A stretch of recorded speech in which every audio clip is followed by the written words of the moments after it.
Well, we'll get into more on that. Maybe we'll even start there with our next guest. Every Thursday, you'll hear him at 8:05. Sam Amick, wonderful writer. You hear him on The Athletic, or you read him on The Athletic. You hear him right here each week with us on Cage to Cage. Yeah. Good morning, Sam. How are you?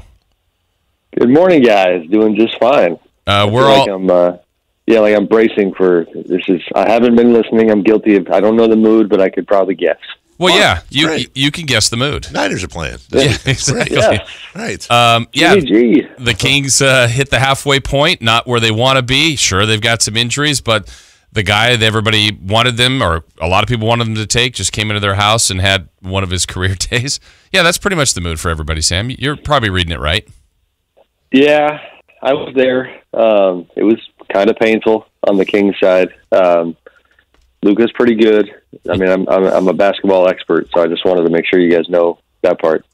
He's pretty good at basketball. Mm-hmm. That was sarcasm. Oh, okay.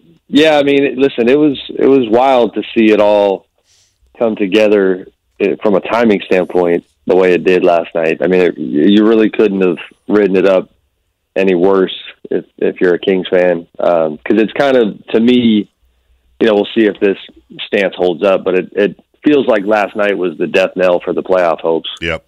And so now, wonder, okay, how does that change things as far as the trade deadline and whatnot? And then you just have this uncomfortableness among the group, because it's like in past years when the frustration level has reached this sort of point, it's typically followed by chaos and rash decisions. And, barring a change in programming, I definitely could be wrong. I don't see that being the case this time around in terms of, I don't think Vlade's going. I don't think Luke's going. I don't think they're going to ship Buddy and Marvin and De'Aaron off to some other team and say, we're starting over. Like, that's just not happening. It seems like sorry, go ahead, Sam.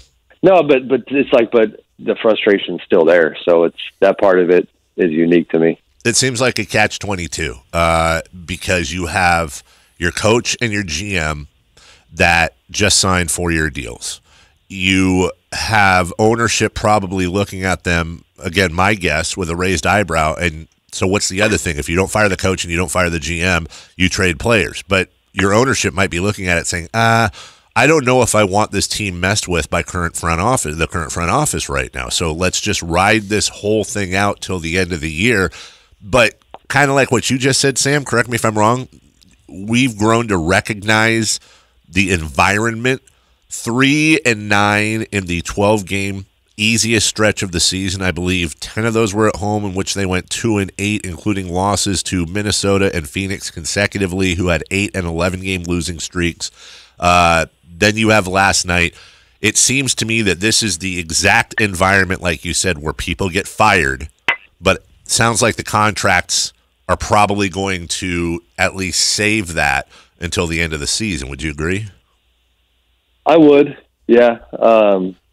But just keep going back to that word uncomfortable. Right. It's, for one, from a business standpoint, it's not good, obviously, because I do think you run the risk of, if and I'm not advocating by any means for, any particular move, but it's like, I think part of the calculus is if you're a fan, like, okay, fine, you signed these long-term deals. Well, guess what? I'm going to come back when there's something new to pay attention to.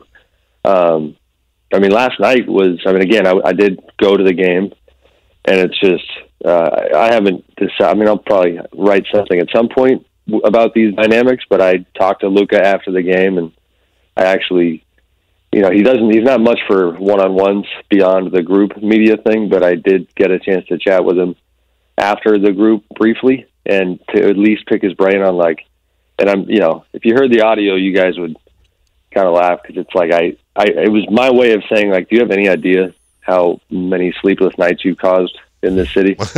And he's claimed that he was mostly oblivious to it. But he knows, he thought he was coming this way when the draft was going on. So I don't know where it all goes, but it's not good. The other thing, guys, that I thought was interesting, and maybe this is a tiny bit of levity for the locals, is like, because I live here, so I feel it too. And so I went the other day on Howard Beck's podcast from Bleacher Report, and a fellow national NBA writer, and I thought it was fascinating because in our conversation, the Kings came up, and he wasn't, kind of tuned into the mood and the emotion, and he had this very straightforward view, like, listen, bunch of injuries this year. I'm sure it's disappointing, but all things considered, I think they need to realize how young their group is, and they're fine. Like, it really struck me. He was just like, they're fine. It happens. This was kind of a burned year because this happened and that happened. And I didn't really respond on the podcast, but in my head, I was kind of going, oh boy, like, that's not how it feels here. But I thought his insight was interesting. Yeah. And kind of with that, Sam, you said maybe last night's loss feels like the end of a postseason opportunity. And I mean, 15-26 would also suggest that as well. But with a trade deadline coming and an organization that's got to be as desperate as any to make the postseason, do you think that results in any kind of drastic roster moves by the deadline? I just don't know what they would be, because partly to what Dave alluded to earlier, like, I do think, has Vivek become less controlling over the years? I do believe that it to be true. We also sometimes gloss over the fact that owners are, most of them, fairly controlling. And so right now, hypothetically, if let's say Vladdy just was like, we got to do something to fix the short term, and he wanted to pull the trigger on a trade that was questionable for the long term, let's say it was an Andre Drummond or somebody like that, then I think that would probably get vetoed because of the lack of faith in at the moment, or at least maybe that's not a good way of putting it. Just the frustration level and kind of that sense that you can't throw a Band-Aid on this thing. So I just don't know what that trade looks like. We've talked before about those conversations they had with the Lakers, who called about Bogdanovic, and were wanting to talk about Kyle Kuzma, and that got shot down. My understanding was that Bjelica ended up being part of that conversation, but it didn't go anywhere. That to me is the guy that, if you just look around the league, as far as, I don't know what you get for him, but as far as his market, Nemanja has really gotten people's attention lately. He's a 40+% 3-point shooter, and now he's giving you 30+ games like he did the other night. He's an extremely attractive player, especially because of his contract. He's got 1 year left, super team friendly. I think it's like $7 million. So those conversations are going to happen. I don't know what the big move might look like, and I don't anticipate it. Yeah, and you mentioned Nemanja Bjelica, and remembering that he came over here in large part, he was going back to Europe in large part because Vlade asked him to. It also seems like a very Vlade-esque thing to do. He's done this before with players that have done well for him, players that he respects. He tends to, if he can, put them on a playoff team, and it does seem like something, if this season begins to spiral even more, and nobody's thinking playoffs at that point, that he's not only movable with value, like you said, but also something that might be a Vlade type move. Put him on a playoff team, Lakers or somebody else. Here's the thing: I think we always gloss over this. I remember we were talking about DeMarcus Cousins years ago when one of the teams he had asked to go to were the Lakers. I think it was like 1946 or something stupid like that. The last time the Lakers and Kings did a move. So maybe that's part of it. You got to have a third team or something. They can't trade directly with each other. Yeah, well, who knows? Maybe Vlade's history with the Lakers changes that. I don't know. That is an interesting little kind of dynamic. But I hear you on the personal component, and I don't know if that'll be the case. I will say, and this is going to probably sound just kind of tough because it's putting a little bit of salt in the wounds. Like, another thought I had last night was just like, man, it's not just the losing with this group. It's the fact that they have mastered the art of just really trying to manufacture hope among the fans at so many different turns. And I think about Tyreek Evans and the Rookie of the Year push, and I think about DeMarcus and the over-marketing of him and the over-pandering to him. And I think of now, it's less egregious, but it is tough. I'm looking out there on the court last night, and I'm thinking, man, like, Harry Giles was the mysterious guy who was coming back from serious injuries, but then behind the curtain, we couldn't see it, but there was all this buzz about how special he was looking. And so there was hope in that. And then that get sideways. They don't pick up his option. He doesn't appear to be a guy who's long for the program. Bogdanovic, it was the guy who, Vlade was convincing to come over, and a special player. Now, he's a hell of a player, but because of the way they built the team, it's not ideal. It's like, how does he feel about his future here because of the Harrison, Buddy, De'Aaron dynamic and the money and all that different stuff? Like, every time they've thought that they could latch, kind of some hope to a certain guy or a couple of guys, it dissipates. Now, listen, De'Aaron and Marvin are still wonderfully talented young players with tons of time to build this thing up. And Buddy certainly, is a few years older than them, but heck of a player. So, not by any means saying there's nothing, but it's just all these different subplots that have soured. Yeah, Sam, and then their biggest name or biggest contract they signed in the offseason on the free agency list was Dedmon. We know he has asked for a trade. Are you hearing anybody biting at that? Any interest for him? Atlanta wants him. Didn't and I wrote this the other day. Didn't want to give up. I believe Vlade wanted a first in that deal, and that's not going to happen. And to quote my colleague John Hollinger, former Memphis Grizzlies front office guy at The Athletic, like, I forget how he phrased it, but John the other day wrote, he's like, no disrespect to Dwayne Dedmon, but like, what are we talking about here? Like, it's as far as just meaning that his impact on the game right now, his place within the league, the headlines have probably outweighed the actual relevance of where he's at in this whole thing. But no, Atlanta is the only one I've heard. And if you're the Kings, I don't know. I probably ultimately do that just to get off the money, because that's obviously been a terrible pairing. And then again, more just shoveling in all the salt in the wound here. It's like the guy, Rashawn Holmes, who's the only success story of the year, now all of a sudden he's out. It's just brutal for these guys. I want to go back to that. I just want to underline what you said, because I had heard the same thing about Atlanta and the draft pick.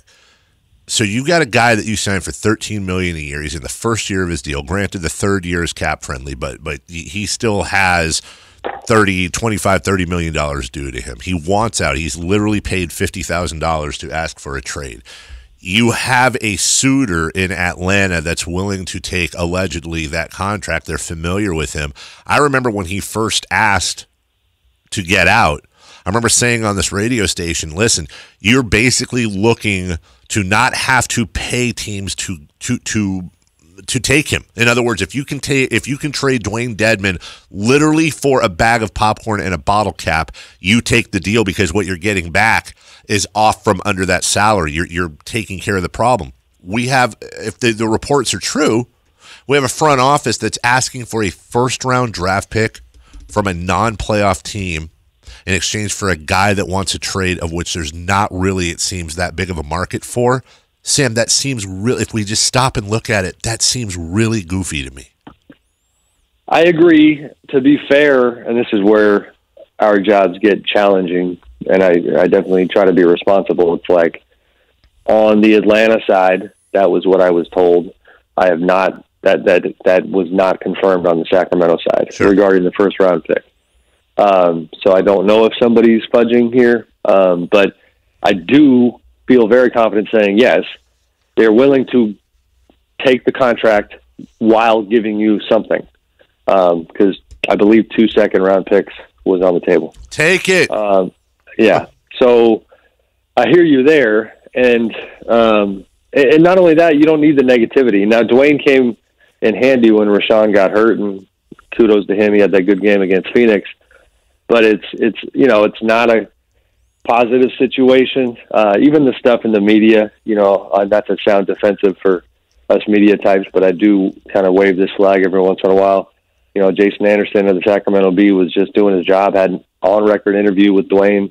He says he wants to be traded. Dwayne and Buddy, gave Jason a hard time for quite a while after that, which I thought was absurd. Like, we're all grown men. You said you want to be traded. Like, just own it.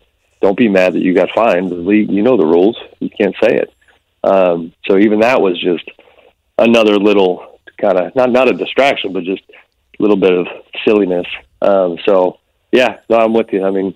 If I had to guess, I think Dwayne will be wearing a new jersey after the deadline. Yeah.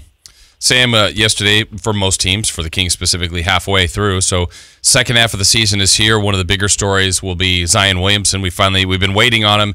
There is a date for him to return. What are some of the other things besides that, maybe, that you're looking forward to for the second half of the year? Well, top of mind, and this just crossed my social media this morning and made me chuckle, is, I don't know if you guys saw, and this is not necessarily what you're asking, Jay, but did you see the video of Russell Westbrook telling Damian Lillard that he couldn't guard him? No. No. Oh, it was great. So I know this is an aside, but I'll make it fast. Last year in the playoffs, obviously, Damian Lillard he changed Russell Westbrook's life. He knocked the Thunder out of the playoffs. Yep. With that incredible shot, he waved goodbye and later explained that he chose to wave like a little baby would wave when you kind of take your fingers into your palm. And that was because Russ had constantly given him the rocking the baby, mocking taunt.